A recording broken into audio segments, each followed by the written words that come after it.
We've all seen the political television commercials where one candidate's beating the other over the head with trade, outsourcing, trying to paint the picture that exports are a bad thing for Ohio. Well, we just did a Town Hall Ohio on that subject, and one of my guests was Dr. Will Melick. He's an economist at Kenyon College here in Ohio. I asked him about the political rhetoric over trade in the current political campaigns. It's sad because I think the people that are putting the advertisements together actually know better. But it's an easy issue to demagogue. Trade improves everybody. So when we trade with Canada, Canada's better off, we're better off. It is not a zero-sum game where whatever I win has to be what Canada loses. We both benefit from trade.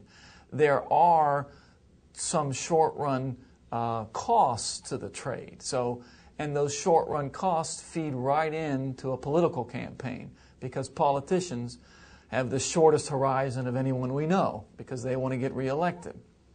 So they tend to see these short-run costs that are very visible. A factory gets shuttered. Whether it was because of trade or because of a secular decline in manufacturing, they don't care. They just hold the press conference in front of the factory gates and call attention to it.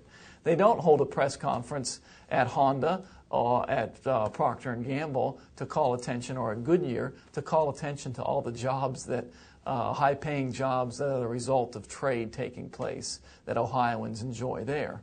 So it's strictly a matter of this short-run focus, and they distort the picture. Whether it's while you're watching campaign ads or at any time, what's the takeaway? What's the message Ohioans should know about trade and exports and their importance to jobs in Ohio? The takeaway is that trade lets you do what you're best at. And that takeaway is then that's going to let you get the highest wage you can. So trade lets us specialize. If we don't specialize, then we have to try to do everything ourselves. And that's a recipe for poverty.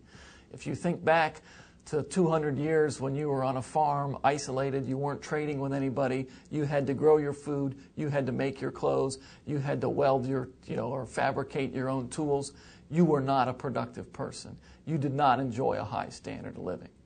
You can enjoy a high standard of living when you specialize, and trade allows you to specialize, despite what some of the politicians might tell you. If you'd like to learn more about the importance of trade to the state of Ohio, visit townhallohio.org and hear the whole show with Dr. Melick and other guests. Or we have an additional video where Dr. Melick talks about more aspects of trade, including how many jobs it creates and its overall importance to the Buckeye State.